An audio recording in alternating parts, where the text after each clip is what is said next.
sus artículos son actualmente de mucha actualidad, y perdón por la repetición, son muy actuales, o sea, hay que tener en cuenta cuando los escribió hace 100 años, 80 o 60 años, pero son realmente, muchos de ellos son totalmente actuales.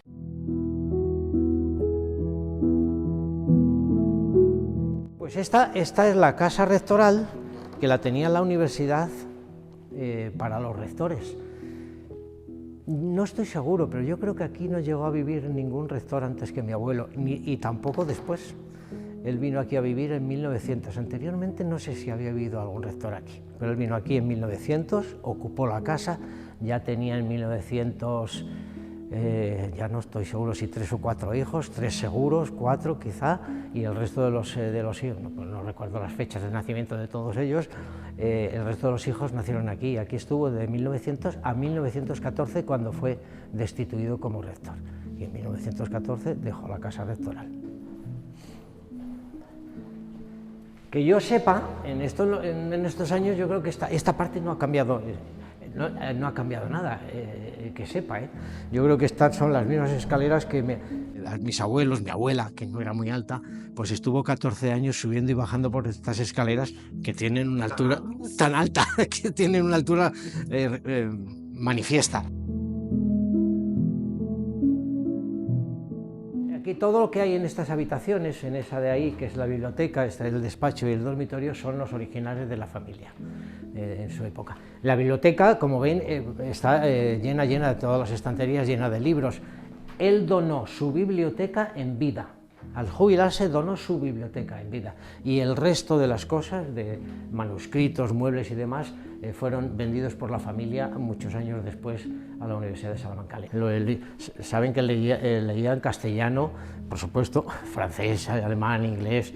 Aprendió muchos idiomas simplemente para leer directamente los autores en su versión original, no traducidos, y muchos de estos libros, la mayoría, tienen anotaciones suyas de la época. Era un abuelo, un padre y un abuelo como los demás, como todos los demás, que era cariñosísimo, que jugaba con sus hijos y sus nietos sentado en el suelo haciendo pajaritas de papel o enlazando palabras, juegos de palabras, y jugaba como cualquier abuelo, o como cualquier padre primero y como cualquier abuelo después. Aquí llegó un catedrático muy jovencito, vasco, y bueno, no fue recibido con ovaciones y aplausos. Al principio levantó polémicas y levantó ampollas, sobre todo además porque, como hemos dicho anteriormente, decía la verdad ante todo, antes que la paz, y nunca defendió las libertades de todo el mundo, y a veces no era fácil. Cuando él llegó aquí a Salamanca en 1891, predominaba el integrismo aquí en la ciudad, muy derechas. Entonces él, bueno, luchó contra aquello, y la sociedad luchó contra él, y la prensa luchó contra él, por la lucha de mi abuelo contra el integrismo que predominaba en la universidad y en la ciudad.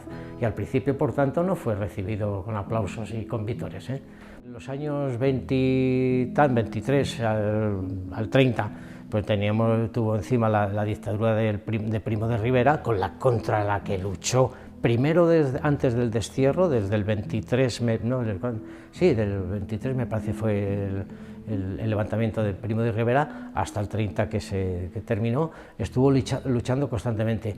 Y después, en la República, en el 36, también luchó contra la República, porque los desmanes de la República, los errores que cometió la República de Azaña, luchó contra ellos. Se unió inicialmente al levantamiento de Franco, pero se dio cuenta inmediatamente que había sido una equivocación, y todo el mundo sabemos cómo luchó también después contra el incivismo de aquella guerra incivil. Fue en febrero del 24, fue desterrado, llegó a Fuerteventura a primeros de marzo, diría que el 10 de marzo, pero no estoy muy seguro de las fechas y tampoco creo que merezca la pena saberlas con exactitud. Bueno, a primeros de marzo llegó a Fuerteventura, estuvo ahí, amó la isla mucho, le dejó huella a Unamuno la isla, y él dejó huella en la isla, dejaron huella la isla en él y él en la isla. Estuvo allí hasta agosto de ese mismo año, que se fue a Francia, En principio era una huida a Francia, pero antes de que llegara, se concretara la huida, fue indultado, se le levantó el destierro, pero él no quiso volver. Dijo que en lo que estuviera la dictadura militar no quería volver a España, y entonces siguió con su viaje a Francia. Estuvo en París, creo que un año más o menos en París, y luego ya se volvió a Hendaya. Se fue, perdón, no volvió, se fue a Hendaya, donde estuvo ya casi 5 años. Y en febrero del 30 fue cuando cayó la dictadura y entró en España, y volvió a Salamanca directamente. Estamos en la casa donde vivió a partir de 1914, cuando fue destituido como rector en 1914. Y aquí vivió hasta 1936, excepto esos 6 años que estuvo desterrado y exiliado, 6 años, y el resto vivió aquí. Después de aquel 12 de octubre vino a su casa, todavía salió alguna vez, al día siguiente concretamente fue al casino, como estaba haciendo habitualmente, iba al casino a la tertulia, y en el casino fue cuando fue abucheado, y él quiso salir por la puerta principal, que su hijo Rafael lo quería sacar por una puerta de atrás, pero él quiso salir por la puerta principal. Y yo creo que el casino debió de ser, aquel acto del casino debió de ser de las últimas salidas. En la familia, conmigo nunca, en mi familia, mis mayores me han hablado de ese tema, jamás hemos hablado de ese tema. Si mis mayores sabían algo, a mí no me lo transmitieron, lo digo de verdad. Nunca lo hablamos, y en todo esto pues es de los últimos años, hay esas versiones de que fue asesinado de una forma u otra, pero yo no tengo ni idea si realmente es cierto, no sé si hay pruebas fehacientes de que eso ocurrió así. Que fue un entierro el 31 de diciembre, o el 1 de enero ya, el 1 de enero fue un entierro extraño, muy rápido, y que fueron los falangistas los que recogieron aquí el féretro, lo llevaron corriendo al cementerio. Pues sí, es extraño, no deja de ser extraño, porque fue todo muy manoseado, muy organizado por los falangistas, pero realmente acelerado, y fue todo acelerado. Hay los escritores que hablan de ello, pues dicen que sí, casi lo aseguran. Tampoco creo que tengan unas pruebas realmente definitivas, pero bueno, están muy convencidos de ello. Bartolomé, los dos autores, Manuel Menchón y Luis de Jambrina, y luego hay otro, Carlos Mayoral, que tiene otras teorías también de que fue asesinado de otra manera también. Bueno, pues ahí están esas teorías, y que, bueno, no sé si algún día realmente podremos saber la verdad, no estoy seguro.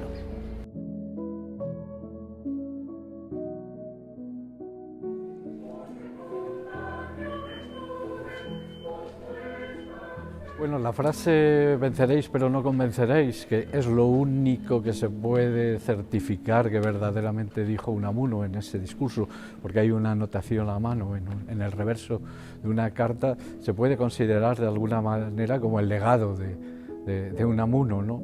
que dirige, hay que recordarlo, que en esta sala estaba José Millán Astray, un militar lleno de heridas y mutilaciones, el fundador de la Legión, y era el jefe de prensa y propaganda del bando de Franco en ese momento. La sala estaba llena de militares armados, con las armas preparadas, y estaba llena también de falangistas.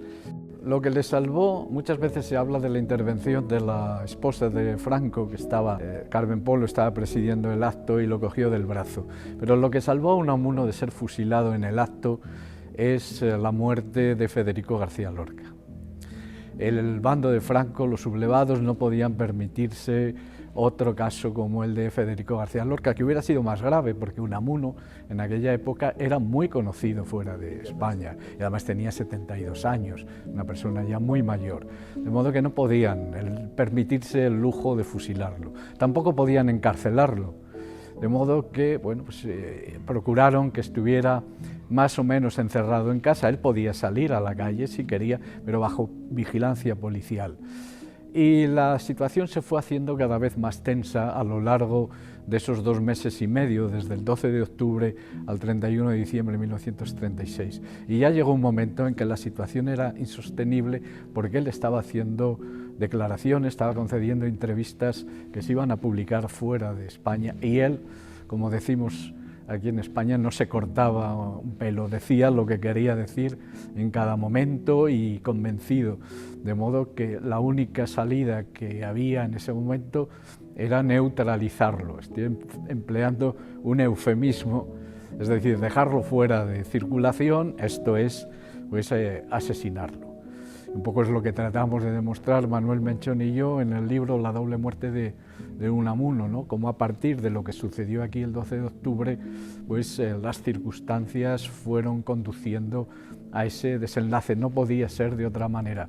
Unamuno no podía seguir vivo porque Unamuno estaba haciendo declaraciones terribles contra el bando de los sublevados y algunas estaban llegando fuera de España. En nuestro libro lo que hemos hecho Manuel Menchón y yo es investigar todas las circunstancias que rodearon la muerte de Unamuno. Eso nunca se había investigado. Nunca se había investigado, por ejemplo, quién era la persona que estaba con él cuando murió. Se decía que era un antiguo estudiante suyo, y es falso. Bartolomé Aragón. No había estudiado ni siquiera en Salamanca, ni era exalumno de Unamuno. Era un profesor de Derecho y de Economía de la Universidad de Salamanca, joven, y él era militante de Falange. Es más, tenía un puesto importante en la provincia de Huelva, de donde él procedía. Y luego hemos investigado pues, todo lo que tiene que ver con pues el certificado de defunción, las causas de la muerte. Le hemos pedido a un antropólogo forense que analice esas supuestas causas de la muerte y hemos llegado a la conclusión de que la verdad oficial de la muerte de Unamuno es completamente falsa, contradictoria, mentirosa, incoherente, etc. Y lo que hemos tratado es un poco de poner sobre la mesa todos esos indicios y circunstancias que explican un poco esta muerte. No tenemos pruebas, una prueba concluyente, pero sí tenemos numerosos indicios. También hemos visto que los papeles que tienen que ver con la muerte de Unamuno están llenos de contradicciones. En cada uno de esos papeles figura una hora diferente de la muerte. La causa de la muerte que figura en el certificado de defunción es imposible, porque es una causa que solo podía haberse determinado si se hubiera hecho una autopsia del cadáver. No se hizo. Y a Unamuno el médico ya lo examinó cuando había muerto.